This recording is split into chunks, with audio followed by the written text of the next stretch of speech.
Thank you very much. It's daunting to have so many friends in the audience.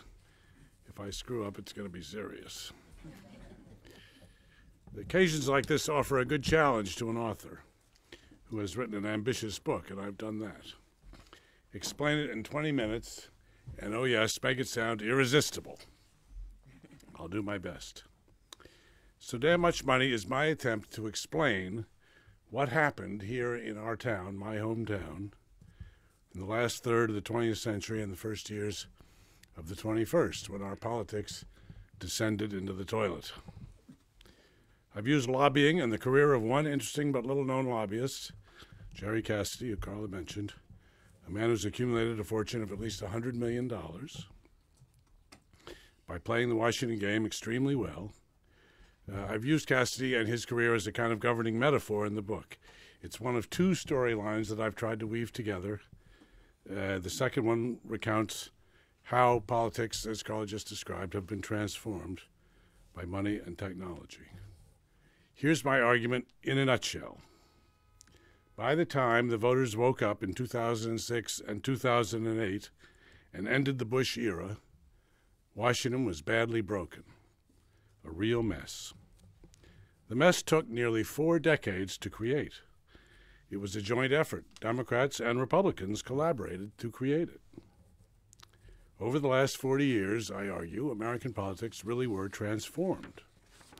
It was a complex process, but its essence is pretty easy to describe. Television and money changed everything. Television is shorthand for the new technologies that came into use in our electoral politics starting in the late 60s. By the early 80s, polling, focus groups, television commercials made by highly paid consultants, slick direct mail, all these had taken over our campaigns. The commercials and the direct mail were most often based on the findings of the pollsters, who went out to learn what was on people's minds, so that the politicians could pander to them. Here's one of my most favorite statistics that I uncovered in my reporting for this book.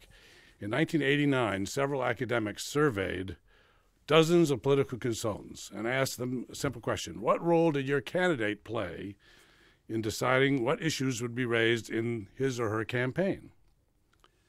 44% said the candidate had left it to the consultant to decide what to emphasize.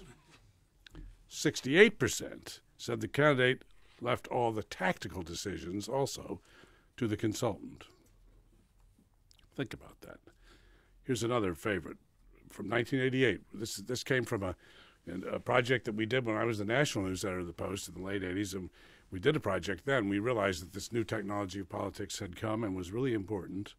And David Broder went to see his old friend, Doug Bailey. Many of you here know the name. Doug is still, happily, very much alive, a moderate Republican, a Clifford Case Republican. Older people here may remember what that means. It means a Republican from a defunct Republican Party, as Bailey is himself. But David went to Doug and said, what's going on here? And Bailey said this, quote, "The biggest problem is that it's no longer necessary for a political candidate to guess what an audience thinks. He can do that with a nightly tracking poll. So it's no longer likely that political leaders are going to lead. Instead, they're going to follow." 1988, think about it, an absolutely prescient observation in my opinion. Bailey was describing the dawning of the age of pandering, an age that everybody in this room has been living through for quite a while. Now, who would want to run for office in these conditions is a problem I think we haven't thought enough about.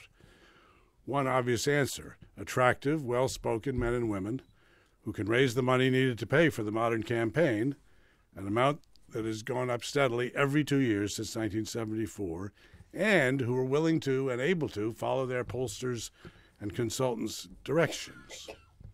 Would these be statesmen? Not likely. One of my conclusions, which I argue out in the book, is that we have many fewer really smart and independent people in Congress today than we had when I was covering the Senate in the 70s and earlier. I try not to use a rosy rear view mirror. I don't want to suggest that we ever had a really distinguished Congress of statesmen. We didn't. But I think the percentage of really serious, independent people who think for themselves, read books, write their own speeches, and so on, has radically declined. I think this is going to be a problem for Barack Obama. We can talk about it in the discussion after I'm finished here. But there aren't enough bright people, and a lot of them, sadly, get frustrated. Chuck Hagel is a good example for me, who gave me some wonderful observations that are in the book. Hagel put up with it for 2 terms, but last year decided unceremoniously that he was giving up. He quit the Senate. It's too common, I'm afraid. The costs of these campaigns are really staggering. You here mostly know these numbers, but let me just repeat another of my favorite statistics, which I've used in the book. In 1974, not so long ago, it seems to me, although I guess it's longer than I want to recognize, the average winning Senate campaign, in other words, the campaign of the winner, running for the Senate that year, there were 33 or 34 of them, was cost $450,000, $74. Today that would be about $1.3 million. In November 2008, the average winning campaign, we don't have the final numbers yet, but they're going to be very close to $10 million. And it's really quite stunning that in middle-sized states, North Carolina, Oregon, both those states, for example, had Senate campaigns that cost more than $40 million, all included. These are huge numbers. Money became more and more important in other ways, too. And this is what Norm was writing about today, Norm Ornstein. The city of Washington, in these years, luckily for some people like Carla running businesses here, boomed and became prosperous in a way that those of us who grew up here never imagined we would see. More significant, I argue, Washington became a venue for the great American pastime, which is not baseball, but making money. Starting in the 60s, the reach of the federal government extended farther and farther into American society.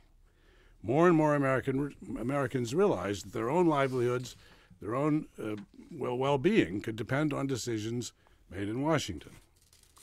Corporations realized the same thing. It's interesting that when I was a young reporter in Washington, only a handful of big corporations had Washington offices. Today, they all do. And so, of course, do all the interest groups, many of which have been organized just during this period of time. And these are the people that hire lobbyists, who've become a new class of wealthy, influential Washingtonians. This is where Jerry Cassidy came in. And I'll have a little bit at the end here to explain how I did what I did in this book, so that if and when you buy it, you won't be surprised by what you find. Soon, government officials, including lots of members of Congress, began to envy the big houses in Potomac, the big cars, the hunting lodges on the Eastern Shore, the big houses at Rehoboth, that this new class was acquiring. And as you know, thousands of people, literally thousands of former government officials, including nearly 200 former members of Congress, went through what we've come to know as the revolving door, cashed in on their public service to become lobbyists and strategic advisors, to use the term preferred by Senator Daschle. And to me, the eerie thing that's happened here, and I've written quite a lot about this, is that how this became normal. We used to have taboos in this town. There used to be things you just didn't do. I remember very well, I'm not going to come up with his name here, this is embarrassing. There was a very good liberal congressman from Michigan, it's in the book, who left Congress. He ran for the Senate in a primary against another guy. I'm not going to come up with the name. It was Tim O'Hara. It was O'Hara. Yeah. Not Tim though. What's his name? Anyway, doesn't matter. Can't remember. He went to work. He left. He lost the primary for the Senate. Had to leave the house. Had 5 or 6 children, and went to work for Tommy Boggs downtown. He was a lawyer, and he became a partner in the Boggs firm and became a lobbyist. And this was not looked on in a good way. People thought this was not quite the right thing to do. I quote Leon Panetta in the book, with whom I talked about this, saying, "Yeah, we all thought that was a bad choice he'd made." And in fact, he came up and tried to lobby people using his privileges on the floor, and I stayed away from him. I didn't want to talk to him. Jim O'Hara.